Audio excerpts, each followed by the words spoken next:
This conference will now be recorded.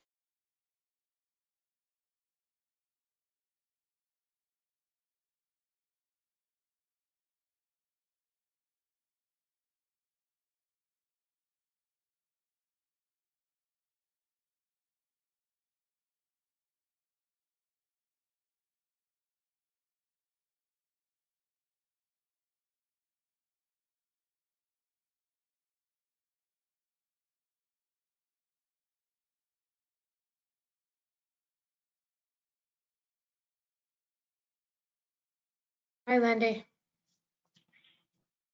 Hi there, how are you? I'm well, thank you. How are you? Good, thanks. Kind of on the move here, so I've got my headset on, but not my camera, so that's why. Oh, I completely understand. It's hard to juggle so many meetings, and there are never seems to be an end. Yeah. I love how you're utilizing the Dropbox for that information. That's really slick. Well, actually, that was Brad's idea, so he gets all the credit. Dropbox is kind of new for me, so I'm still trying to make it as user-friendly as possible for everyone. But it is convenient. It's hard because it is hard if materials are being emailed out to track all those Yes. things down. Yes. I don't know your inbox, but mine is constantly full of Yep. everything. Yep, and then just trying to find it when you need it. And, exactly. I was curious if I have a staff person, Paige Rose. I don't know if you've met Paige or not, but she's someone that if I'm not able to attend some meetings, I'm wondering if she could sit in for me. Am I able to like share that Dropbox address with her? I know I had to put in some information to access it. Do you know how that works? If not, you can certainly send me her contact information and I can send her an invite to access it. That way she can get to those materials as well.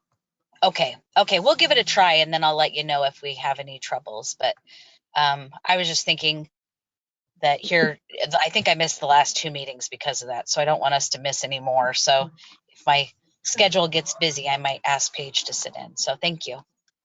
Sure, not a problem. Just let me know if you run into any issues and I will facilitate that for you. Okay. And Lindy, anything you miss or any questions you've got, give me a call or shoot me an email, or if you want to get Paige up to speed, we're happy to. Okay, thank you. Hi, Eric. Hi, April. Hi, Brad. Hi, Lindy. Hi there.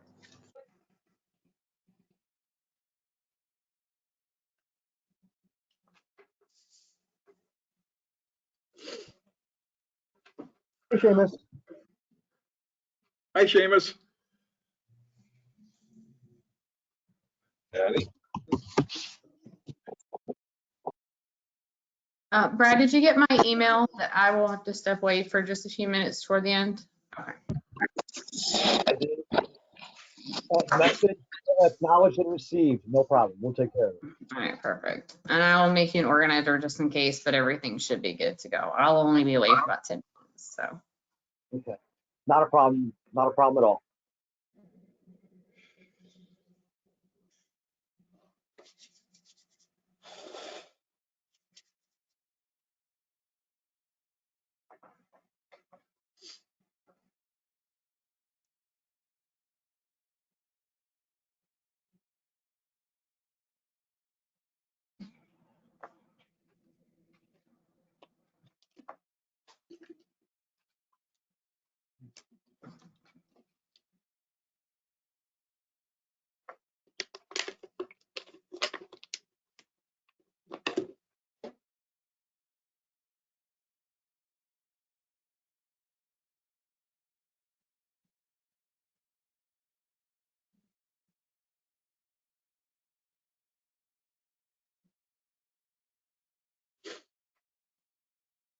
And I'm hoping that everyone will receive that email I just sent out. For some reason, it wouldn't allow me to use that link I had originally sent. So I had to hurry and make a new one.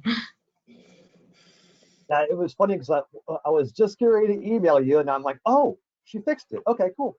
Well, go and send that email Yeah. now. Yeah.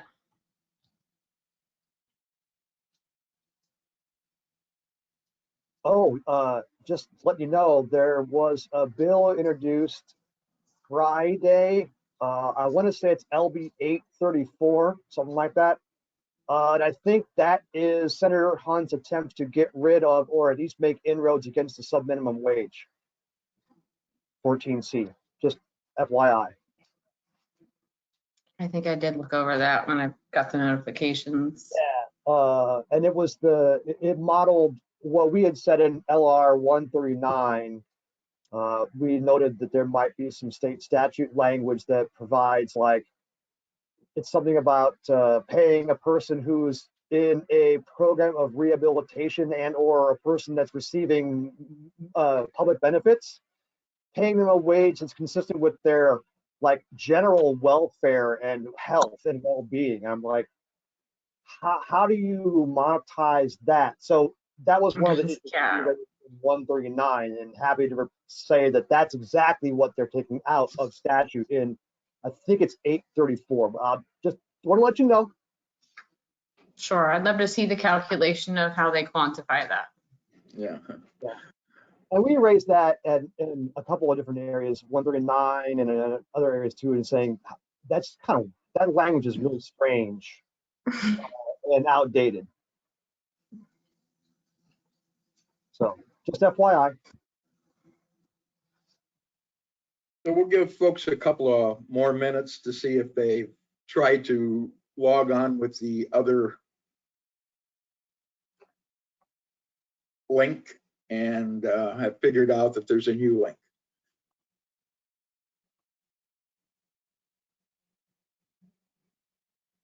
Hi, Jonathan. Hi, everyone, and Happy New Year. Same to you and everyone else. Forgive my camera off. The COVID bell tolled for me this week, so my voice is also a little froggy. Oh, and is this Omicron? The rapid test was negative, but the symptoms the symptoms said the doctor said is a high likelihood. It's all the Omicron greatest hits. Yeah. So it's it's the worst flu ever, but if that's the worst that happens, I'm pretty lucky. Yeah.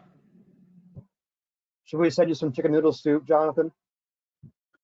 I'm the cook in the house, so I will keep up on track with that. It's just nice to have power back to be able to make chicken soup after 4 days without.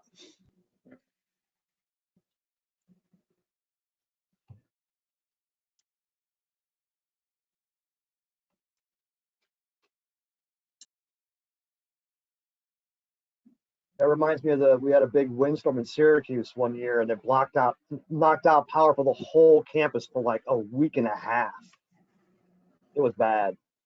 Like $3 million in tree damage all across the campus. Straight line winds. Yeah, wind was bad here for the storm.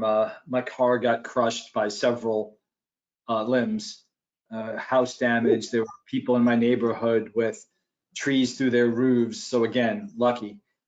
And when we finally escaped to the hotel where I spoke from on Thursday with you, Brad, there was just tree damage everywhere. People were out with chainsaws clearing roads.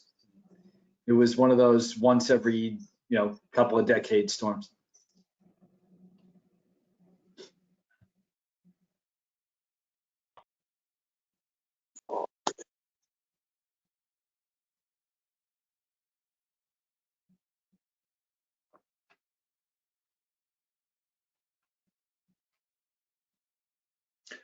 And how are you doing, Mary? I am not doing great. I logged on and then for some reason it says I don't have internet, but also I couldn't hear anybody. So I'm on the phone and I can hear you great. Okay. And All I right. can't see anybody. So we're good. Okay. All right. Well, again, the wonders of technology. Yeah. Right. Great when it works. I did just receive an email from Kristen Larson checking to see if there was a meeting today. I let her know that we have begun and sent her the invitation. So she'll be joining right now. Yeah, there she is. And Teresa, we did submit a proposal. Yeah, just hold on that, Brad, and you can Okay, I'll hold on. put there because we got I think enough of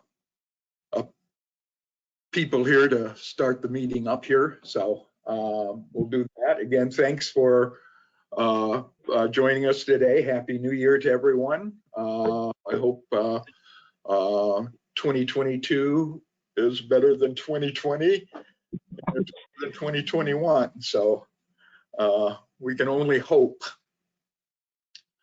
Hi, Kristen. So just for us to check in today, see where we're at on some things that we were planning,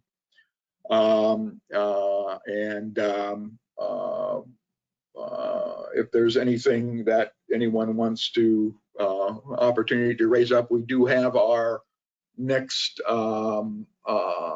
task force meeting scheduled in February. Is that February 22nd or something like that? Yeah. February 22nd. Yeah, great. All right, so just hi, Marla. So just make sure that's on everyone's calendar there.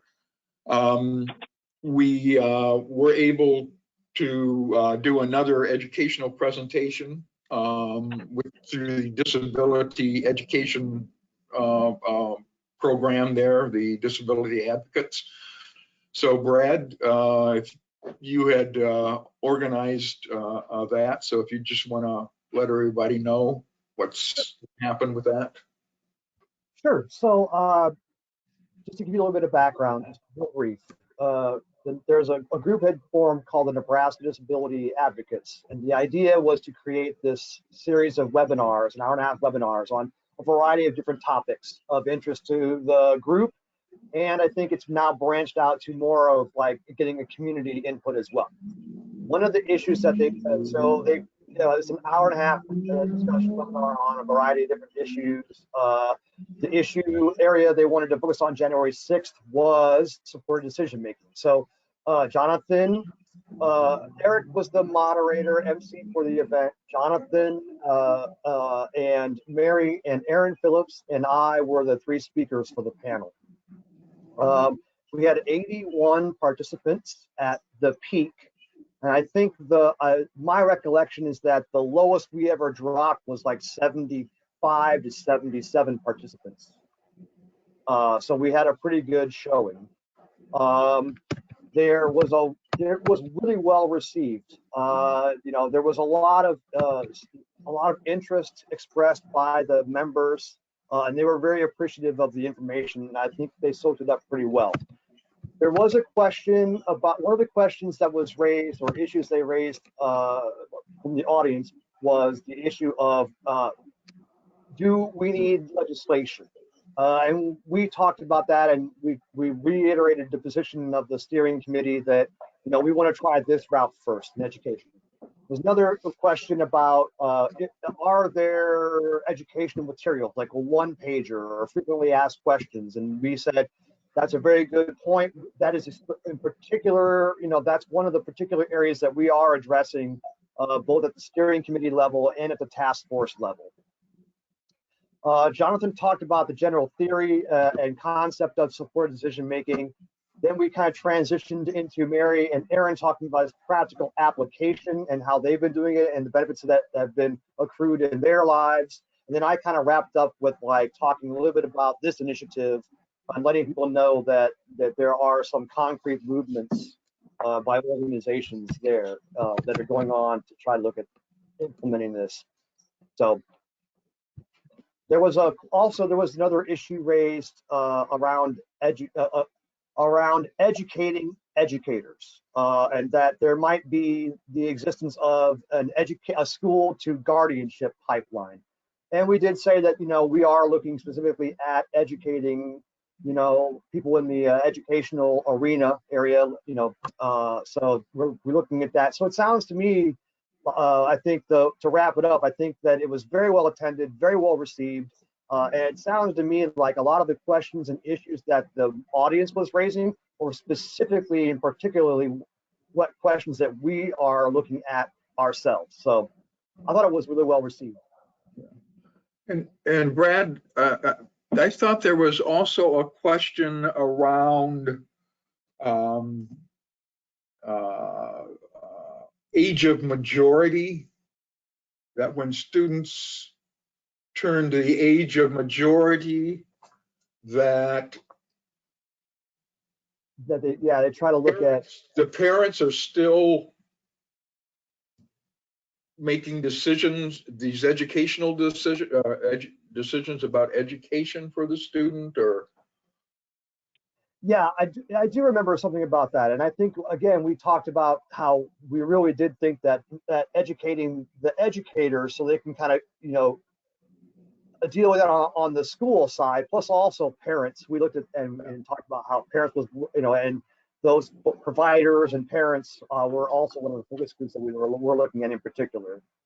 So Eric, if you were talking specifically about educational rights, parents Yes. do retain educational rights throughout the entirety of the IEP in Nebraska. It doesn't stop at the age of majority. Some states, those educational rights transfer to the student when they become an adult. And in other states, and Nebraska is one of them, that in Nebraska special ed laws, the parents retain those educational rights. So that may be what that question was. Okay, I think that's exactly what the question was. Thanks, Seamus. And I don't know if that's something that we, need to also put in the hopper for consideration. I don't know, Teresa, is that an issue that is coming up during the EP process and transition? I think it does sometimes. We do have, our office has a memo about age of majority, and I don't know if you're familiar with it, but I can certainly share it with everybody. That'd be great. It explains that. So if I send it to April, then could you get it emailed out to everybody? Yep. Okay, I will do that. And that might be helpful, just kind of explains basically what Seamus was saying, but yeah, and I would be happy to share that. I haven't heard anything recently, come through our office, but I know that it definitely comes up because we have a memo about it, so that's why. Yeah. But I will email that to April, so then you all have that. Excellent. And I guess, Brad, you had, for this last educational session, you had been contacted by some people from an ESU out in Seward or something like that, or wherever that was there. And they also, a number of folks from that organization participated on that. So my guess is that may have been where the age of majority question came from. Yeah, those folks were, my understanding is that they were more of a high school level at that transition age level. It's like, yeah.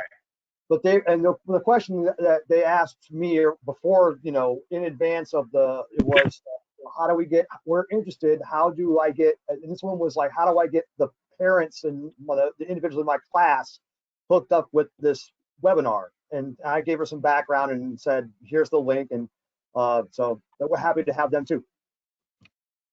All right, good. Good.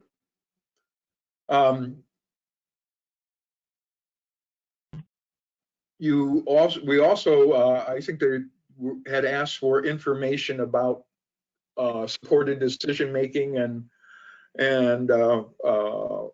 we do have the links and stuff to the Missouri DD Council, even though it's Missouri focused information. I think it's also general enough that it would also be helpful to anyone here who's interested in, and might be something we would want to look at developing similar information for use here in Nebraska.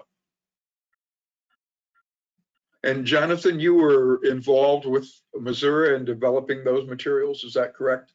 Yeah, I wrote them. So I right. I absolutely think that they'd be very useful here.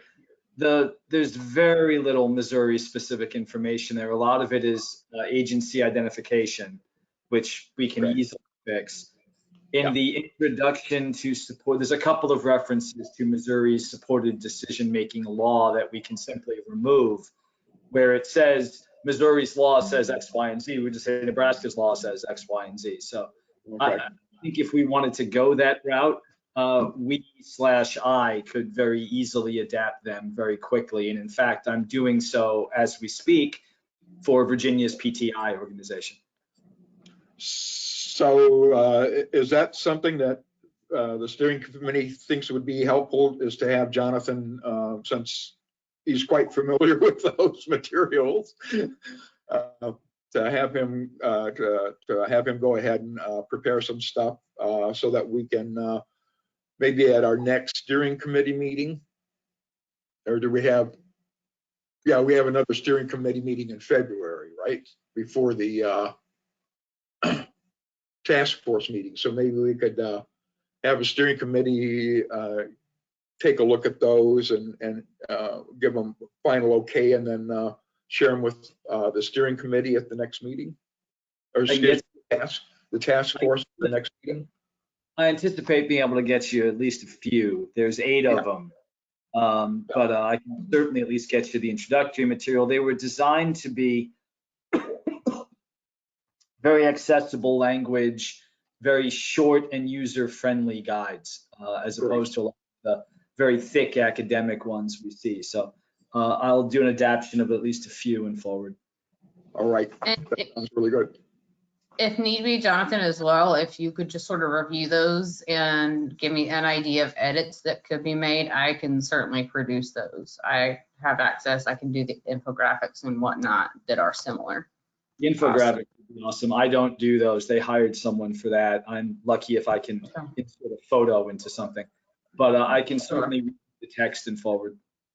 And Jonathan, also too, if you want to split up some of that, I'd be happy to take some of that if you want. Yeah, I'll see what I can get and we'll go from there. Sure. Yeah. If you guys just want to get me the language, I can take care of the rest. Thanks, everyone. Hi, Tony. Just saw that you had been able to join as well. Happy New Year to you.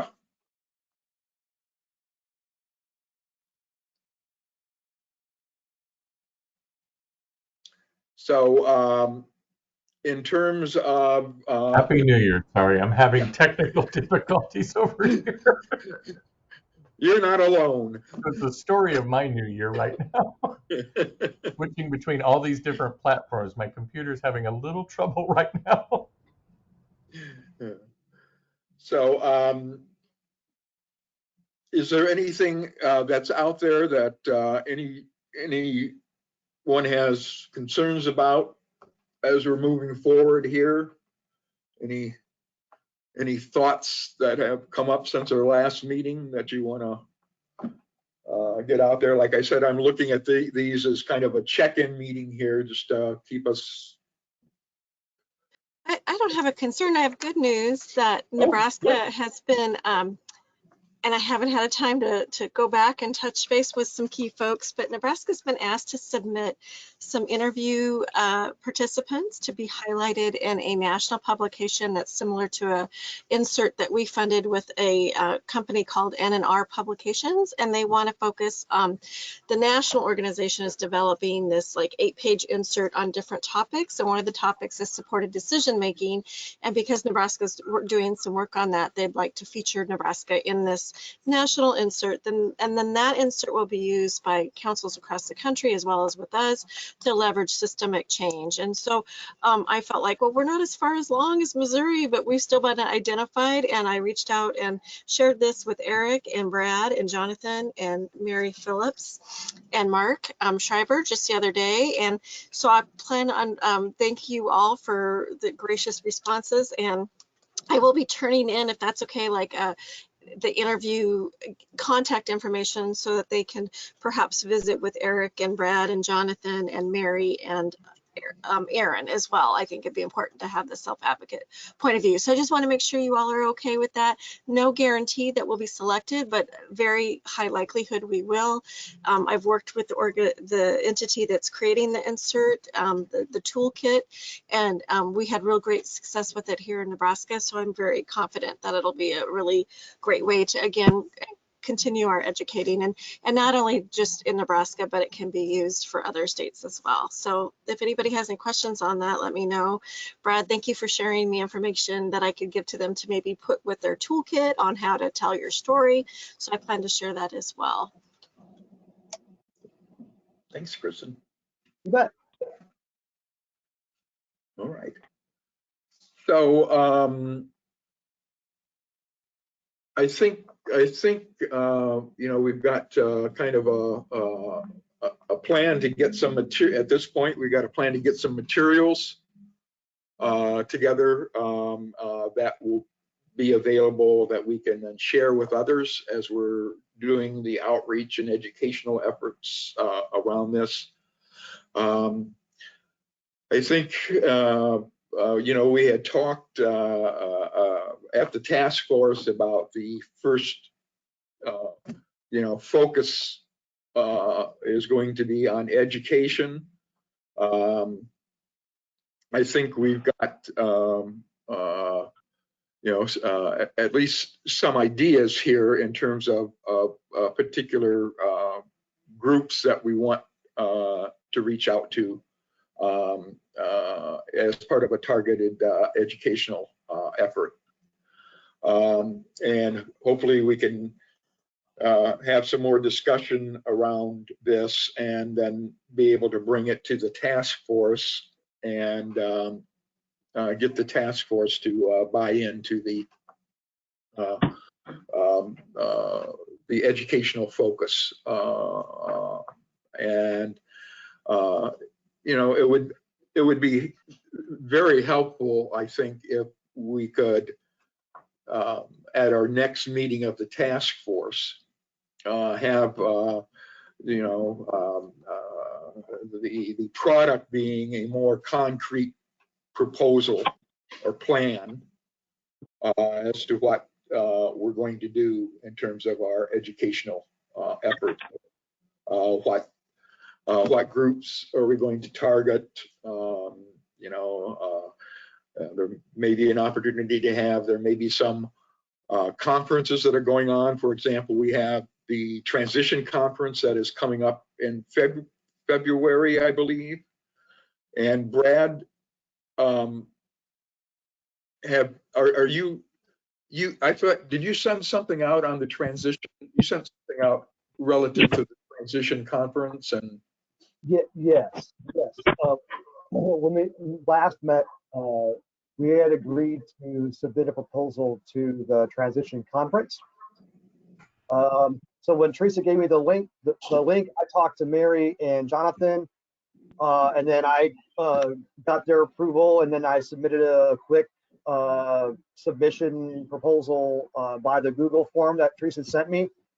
And so we submitted our proposal, and I said, the idea, I think, is to kind of do what we did in January 6th and kind of replicate that and do that be kind of the focus of our proposal. So just like we did submit it, and it's out of my hands at this point. Yeah. So and it might be good to identify other potential conferences and stuff that are out there that we could link into that are coming up as well.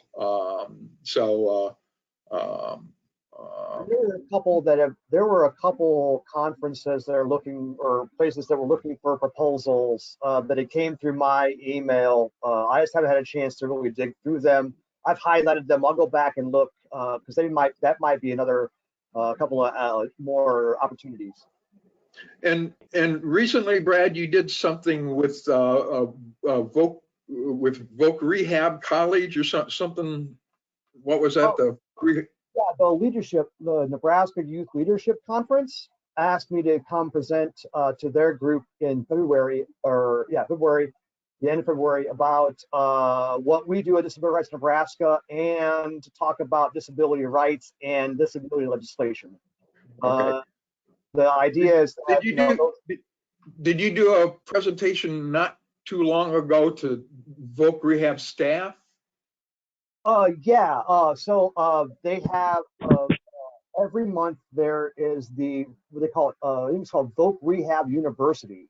It's an hour-long training webinar for VR staff across the state. And so I had mentioned the Medicaid buy-in issue at the State Rehab Council meeting a couple months ago. They had asked if I would come and present around what changes were made to the Medicaid buy-in program that we worked on with Legislative Bill 323. So we did that. So my question then is to Lindy: would this be something that we could do a similar presentation on supported decision making to that group? Yeah, yes, absolutely. That, just like Brad had mentioned, the Nebraska VR University is intended for us to just be able to share timely information with all of our staff. If I remember, I was on that webinar, Brad. I think you had really good attendance, some great questions, and very appreciative for the information. So absolutely, we could get that scheduled, and whenever this group thought it would be appropriate. It's a great way for us to, keep our staff updated on, any kind of partner or other committee work that impacts VR services as well. Brad, I don't know if you saw in the chat, Kristen recommended the ASD state conference in April as well. And just so you know, I have presented at the state conference for autism before on this topic. I think the more we do that, the better. So will there be an ARC convention conference this year as well? Is there any plans for? I don't know. I'm going to meet with Edison. We're going to meet this afternoon. He's got a webinar. I'll see if I can inquire about that with him tonight or tomorrow. Yeah. And then, Tony, we had talked about trying to do an informational session for service coordinators as well at some point. Is there a confab of service coordinators on a annual or regular basis of some sort? Yeah, so we pull together all of the coordinators by district, and they do that every quarter. And so Jillian Liskey would be a good contact Yes. to get in front of that group. And they, like I said, they break them up because there's so many. They'll do the 4 districts across the state, but you are welcome to present at any of those meetings. But Jill would be the one putting those agendas together. Sure. And happy to coordinate that. That's great. Yeah. Mark, would there be any value of doing a presentation to, you said LEND folks on supported decision making? Yes, I was actually just wrote that down as you were talking as well. I was trying to think whether that could be part of our clinical topics series we have, or even a grand rounds, which tends to be a little bit higher profile. Look to bring somebody in from this group. It wouldn't be me internally, because that wouldn't attract as many people. But we bring in somebody from the outside. I think that makes sense. I'll check on that here. Okay.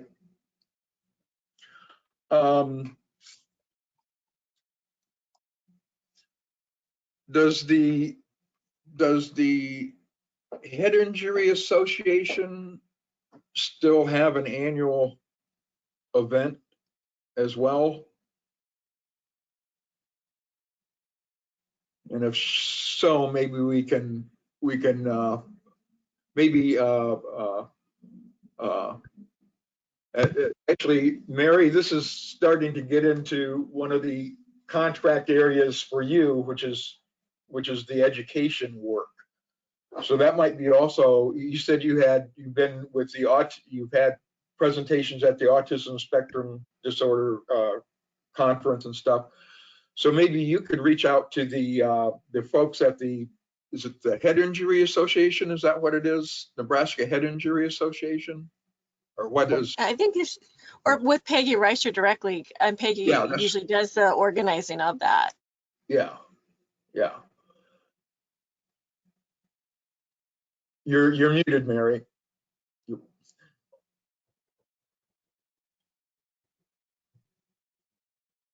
Can you hear me now? Yes. Okay. Yep. I can certainly reach out to the Traumatic Brain Injury Association and work with Teresa and her friends over at NDE on any other state level conference that they might have, which could be also the mental health conference in June and the ASD conference, which usually is in April.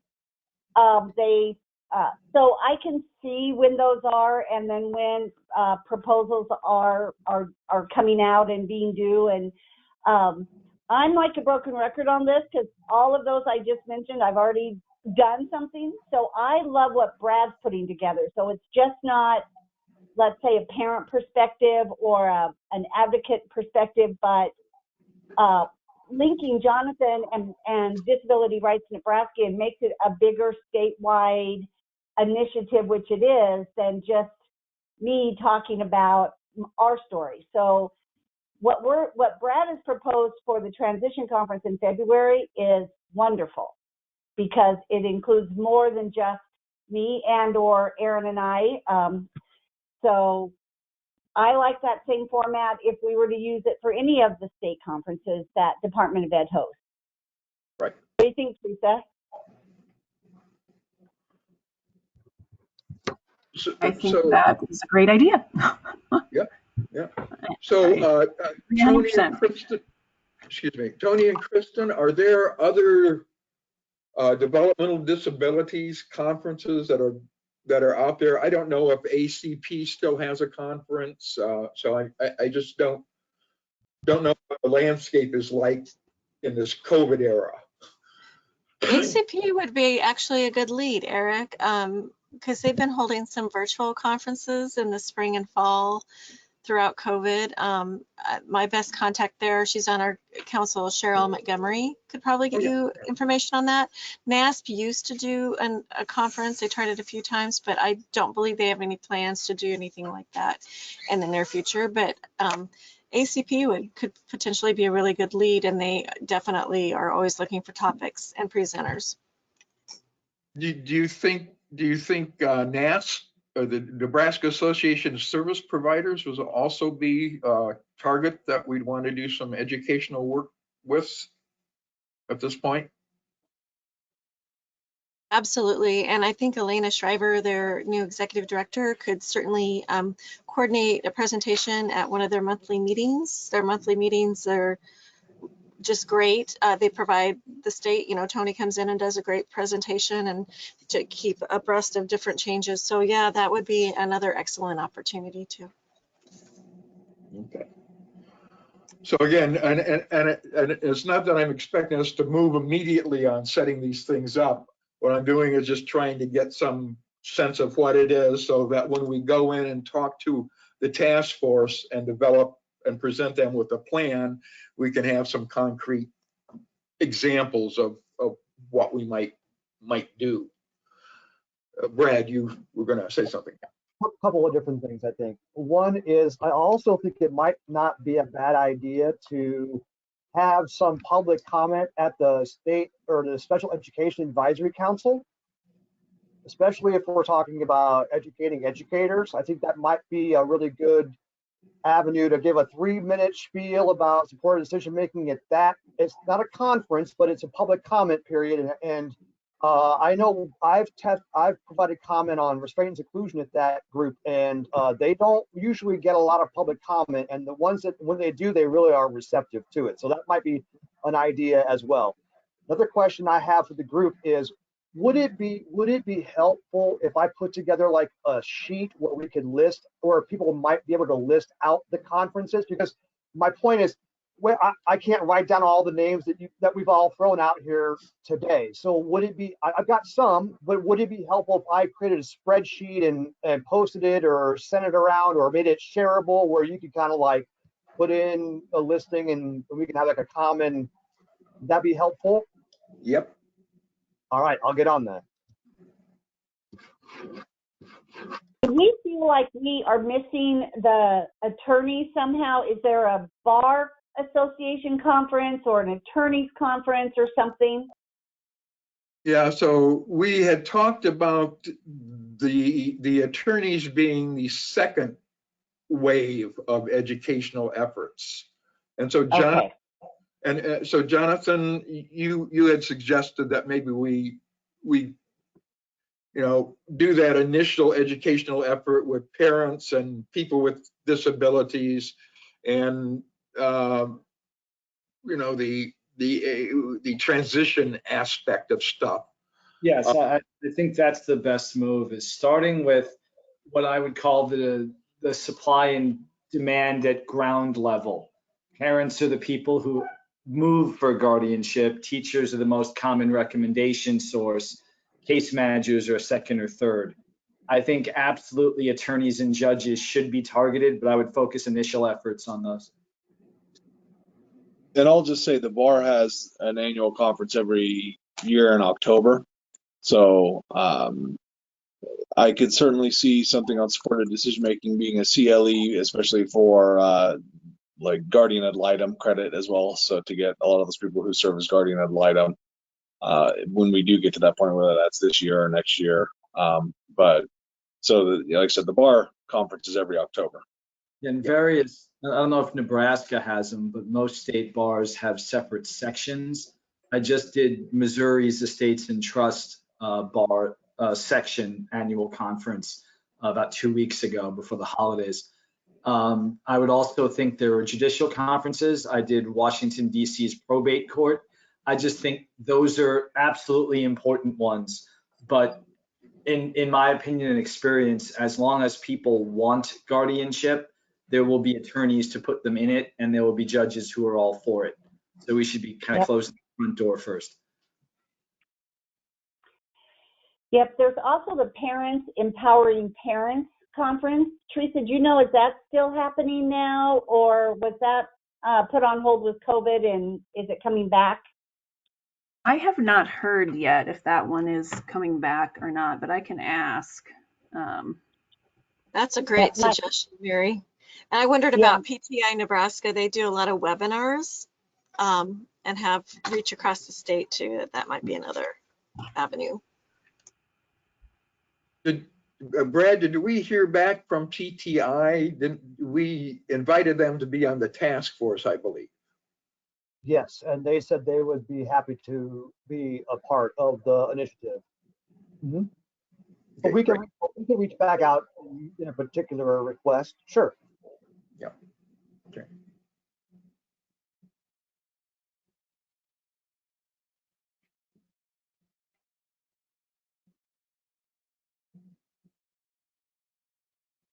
So any other possible, so I guess if you think of other conferences or things that are out there, or get an email that says this conference is going to be happening and you think it might be a relevant conduit for supported decision making, share that with Brad so we can start pulling together a list of that. Marla, I know in the past when we did our first exploratory work around supported decision making, we went to the Supreme Court Commission on Guardianship and Conservatorships and Brad did a presentation there. Do you think it would be timely at this point to return to that group and let them know what's going on, or do we want to consider them like attorneys and leave them for a little bit later? I would leave them for a little bit later. I would second that. Okay.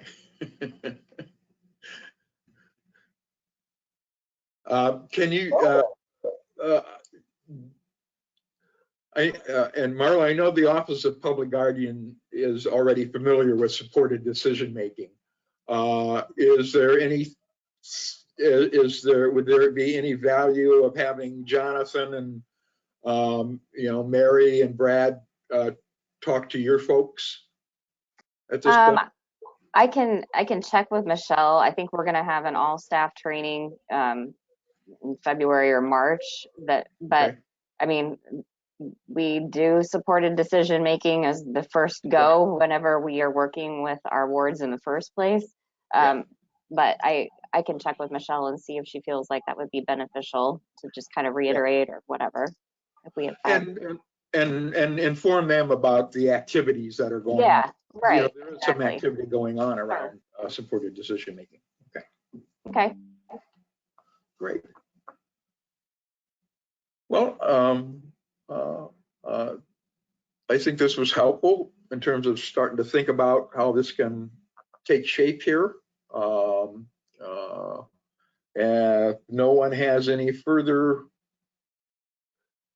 ideas, suggestions, thoughts to put forward, we can close the meeting. And if possible, if Brad and Mary, if you would stay on to the meeting afterwards, and April, you're welcome to join us too if you've got. I know you had something that was coming up. I'm going to have to shift. So, but otherwise, thanks everybody. Tony, did you have something to add? I saw you came on. You're on mute, and now you're. So I didn't know. So I am good. All right. Well, thank you everybody so much. We'll talk to you in next month. Thank you. Bye. Bye. And Brad, I'll have to figure out exactly how to do it, but I believe there's a way that I could add a Google Sheet onto the Dropbox. That way everyone could collaborate. That could be our spreadsheet for everyone to add those conferences to. I'm still getting used to Dropbox, but I'm 98% certain there's a way to do that. I can't stay on, but I am recording it. So if there's anything that you guys are going to need my help with, just mention it and I'll be able to follow up from there. Yeah, I think basically what I wanted to do is try to set up a meeting with the two of us, with Brad and Mary and Jonathan as well. So at some point that'll come to you, try to set that up. Sure, not a problem. Again, I'm going to leave the recording running. So once you guys decide on a date, I'll be able to access that information and get everything set up for you. Great. All right. Sounds excellent. Great. Mm-hmm. Thanks. Thank you. Bye, April. So I'm just thinking, we're starting to get our feet on the ground here with this. And so it would be good to have a Zoom meeting. And also involve Jonathan in that. So, in terms of folks' calendar,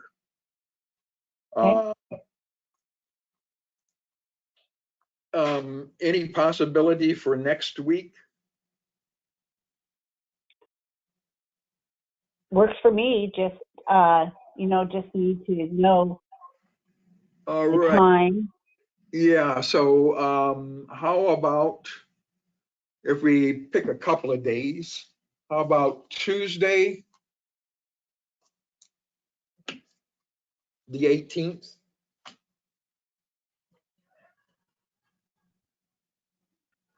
And maybe from 11 to 11:30 or 11 to 12. Either works for me. Okay, so on the 18th, from 11 to 12, then on the 19th, maybe we could go 1 to 2. So give an AM and PM time. Okay. Would that be okay with you, Brad? I got both doors wide open. Okay, and you're open as well, Mary. Okay. I am. Yep, I'm saved them both in my calendar. Okay. So I'll send an email to April, let her see if she can set up time, get a meeting with the three of us and Jonathan for those 2 dates and times. And if that doesn't work, we'll try another one. Yep, sounds good to me. Yeah, that's good. All right, sounds great. Before you go, Mary, thank you Yes. for, Mary and Eric, thank you for participating on the call or webinar on January 6th. I think it was a hit. And I really think you had a really good job segueing into all the different components, Eric. I thought you did a really good job with that. Mary, I really think that one of the major drivers of that was your component. I really think that's a really important part of this whole presentation. So thank you for being there. Thank you for sharing your story. Really appreciate it. You bet. And, you know, also Erin being able to share what she could. I know that was a little hard for her because she could see how many people were there. Yeah. But it's okay. She did a great job. And No, she did excellent. Yeah. Yep. Yeah. And it's a powerful story, and you know, it's, you know, how it should work. Yeah. Exactly how it should. I mean, there have been. I don't want to be a broken record about this, but almost every time I've done that similar presentation, only I add Jonathan's pieces to it, basically what Jonathan said, because I use his book and everything.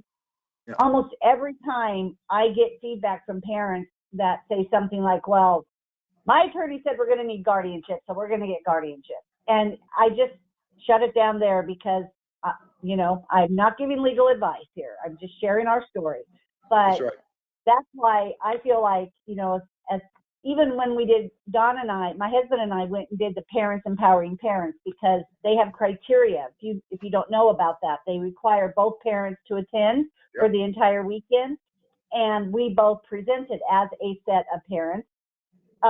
Same thing. And by the way, that audience was the most, was two years ago, so it was pretty early on, but they were the most, what do I want to say, angry with our presentation, thinking, you know, that we were advocating for exploitation of vulnerable children. I don't know. It was early on. It hadn't gotten out very much, but that's why I keep asking about attorneys, because if they're not on board, they just can shut this down so fast. Yep. Just from experience. And I think that's why Jonathan is saying we've got to build the ground level support for this, so that the attorneys can see that there's people that are really interested in this and see this as a viable alternative and start demanding. And it allows, or it provides tools or ideas that parents can use to question when their attorney says, you need to do this. Then if you don't know what questions to ask, you're never going to question the advice. And if if there's no counter narrative, you're never gonna question the advice. So I think this education piece is really important. So. Yeah, I do too. And speaking of that, what do you guys think about me attending Transition Conference? Oh yeah. Yeah. I mean, I think that would be fine. Yeah. Mm-hmm. So once you get your slot, Brad, once we know when we are, I mean, if it's an afternoon, I can drive up and come back. You know, that's only Kearney. It's not very far. If it's a morning, I might go up the night before, but you guys would be okay if even though it's hybrid, and even though you would be presenting remotely, if you don't go, I think just being in the room, and honestly having Erin with me in the room so teachers can see, because the other thing that Erin brings is, she does have an intellectual disability. She has some skills, you know, she's very capable in some ways, but she is always going to need some level of support. And people see that. I think people need to see that, because then they think, well, it's not for my kid. My kid has an intellectual disability. And, you know, when we ever get to where we need a panel, I can give you 2 more parents or 3 more parents that are doing exactly what I'm doing. So there's a group of us, Jen Mites, who, I don't know if you know Jen, I think you might. So as Grace has become now age of majority, she is going right on with me. She's wording her powers of attorney just like Tim Clare worded mine. Like she's, oh gosh, I'm drawing her name, Paul Safaric's mom from Down Syndrome Advocates in Action. Same thing. So Paul has Down syndrome and his mother uses supported decision making, his mother and father. So we could put together a pan of different types of parents who have adult children with disabilities who have opted out of guardianship. That's another option down the road as more and more people learn. So it doesn't just look like it's only for one type of population. Yeah, I think that's a great idea, Mary. And in fact, if we could have Deb Safaric, yeah. If we could get a nucleus of parents, okay, who are all behind the supported decision-making idea, right? Who are able to go out and tell their story, right? Right. And once that happens, then the nucleus is going to grow and grow and grow. And eventually, there's going to be hundreds of parents who are going to be able to tell the story. Right. And the more parents we have out there telling the story, the better positioned we are in terms of the counter narrative to the estate and trust attorneys, to the guardianship industry that's out there, because they are going to challenge what we're wanting to do. Yeah, 100%. And, I wish we had a foot in the door for Lincoln Public Schools because it's in our own backyard. They're not doing transition well right now. I don't know if you guys hear anything or any complaints from LPS. Yeah, they're do. struggling a little bit right now. But who isn't struggling are the transition teachers who are talking to their parents. They're still having IEP meetings. They're still talking to parents. And that group of folks, those transition teachers, secondary high school teachers, those we're missing them because LPS doesn't let them go to transition conference. LPS doesn't give any useful workshops like this that would be helpful. And coming up on this coming Thursday night, LPS is doing a transition parent advisory meeting, which this would be a great topic. But instead, they're going to talk about their justification for only providing transition to students with significant disabilities in their Independence Academy, their criteria to get into a transition program. And I know a lot of parents are going to challenge the only criteria my child needs is an IEP, and they have that. So we want a transition program. I hear from Deb Safaric and Jen Mines and Jenny Stumer and some of these other parents that are affiliated with the ARC of Lincoln, which is my chapter and who I hear most with. I hear from them that they are speaking up and that so I know Lincoln's not doing transition well right now. LPS is not, but we are missing a big group of folks that would be very impactful of sharing information with parents if we could get to them. And Mary, I'm glad you mentioned that because maybe this is another thing to think about is maybe if we can get, like Eric said, like a nucleus of parents speaking at the Lincoln Public or whatever public school board meeting and raising the issue in the public comments of the board meetings. Now, whether or not it's on the agenda or not, in the public comment period, get a couple of parents to, just raise the issue, meeting, and have that common, consistent, drumbeat, if you will. So, Mary, what do you think's the biggest barrier to being able to break into? Maybe that's not a good word, but yeah, to break into, break through, to get a breakthrough with LPS. I mean, where would we have to? I mean, that's a good point. Is there another place that we would need to put the pressure? So, they've had a lot of turnover at their administrative level in special ed. And a lot of that can be attributed to the leadership of Jenny Fundis. Yeah. I mean, I don't know what else to say. I don't want to trash Jenny, but it's just not strong leadership. Yeah. And she doesn't let people do the right things.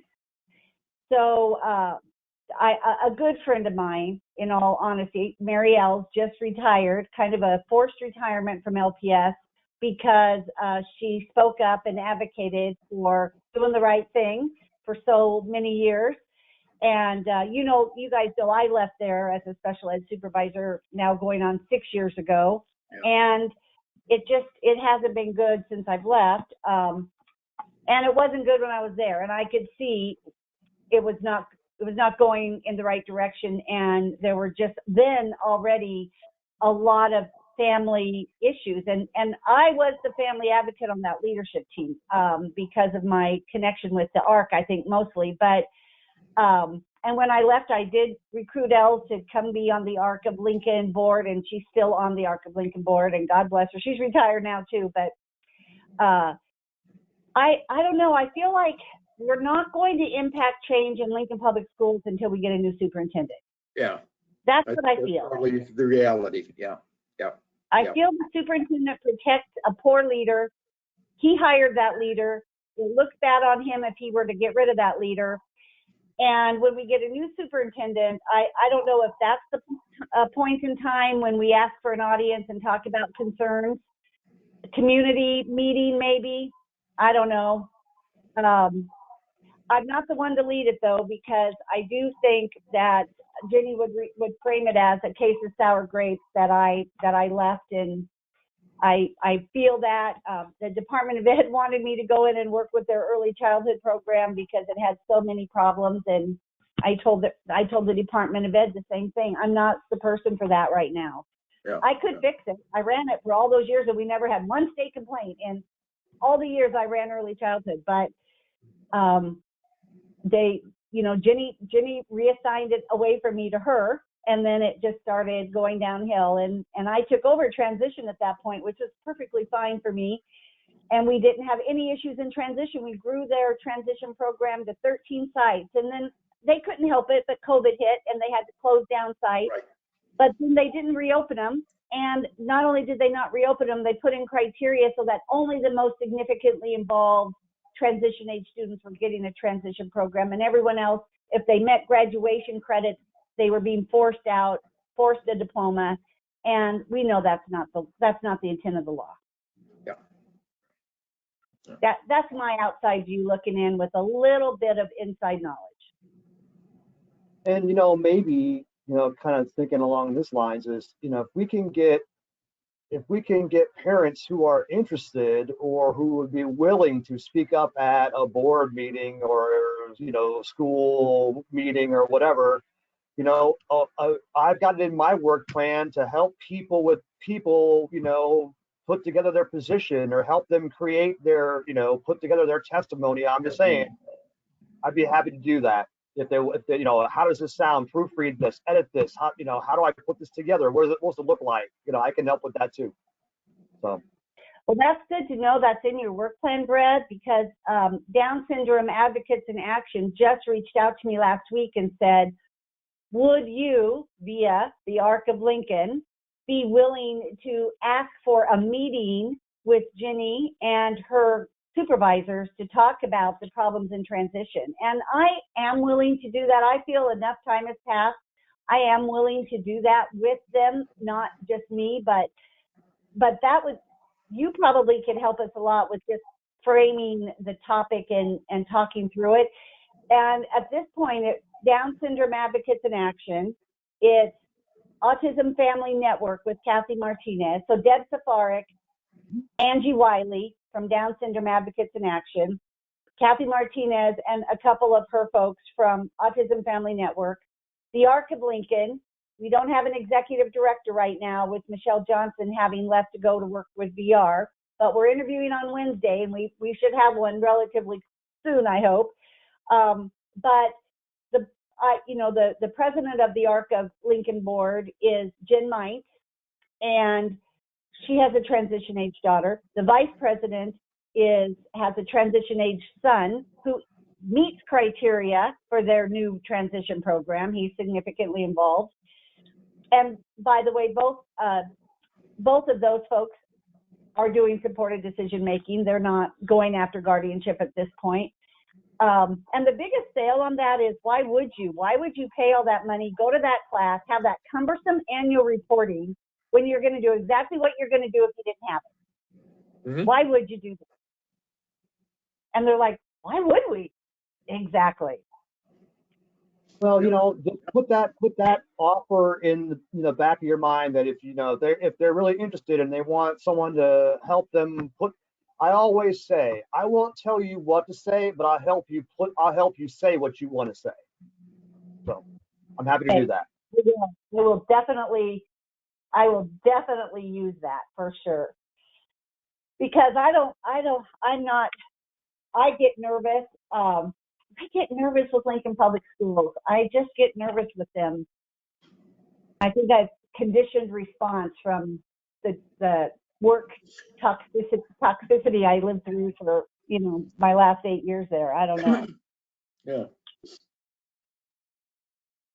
But anyway, so I'll definitely take you up on that as we get going. We thought we would wait and get a new a new executive director for the Arc of Lincoln first, so we could include the official person from the Arc of Lincoln, and so then we would try to reach out. But meanwhile, we are going to listen in to their Zoom parent advisory meeting this coming Thursday on transition and kind of hear what they say. And the invite only went to parents, so of course I didn't get an invite, but I did get invited by parents to come to their house and listen in with them, which sounds a little underhanded, but at the same time, I've been invited, and I probably will be in a position to feed some questions that parent can put in the chat.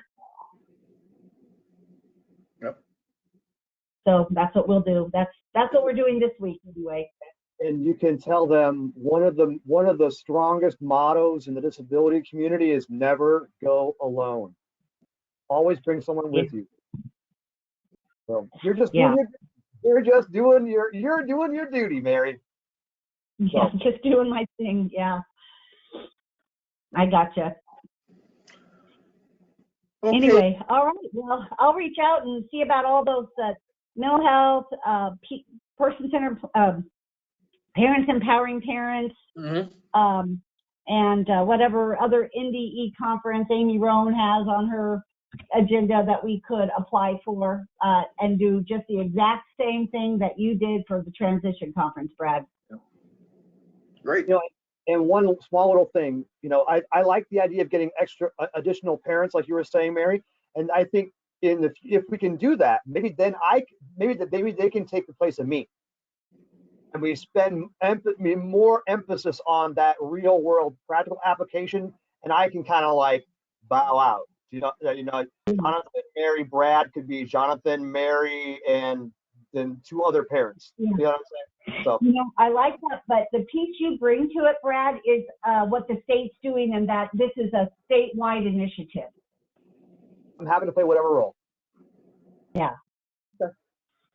So April, you're back just in time, so I won't have to send you an email. We're looking at wanting to set up a meeting with Brad, Mary, me, and Jonathan on the 18th from 11 to 12, or the 19th from 1 to 2. So if you would contact Jonathan, see if either of those dates and times, if either of those work. If not, get one from him and we'll try to work around his thing. But absolutely not a problem. I'll take care of that as soon as we sign off. All right. That sounds great. Okay. Well, thanks everybody. Appreciate it. Thanks, guys. It's been a good Monday. Yeah, me too. Yeah. Bye.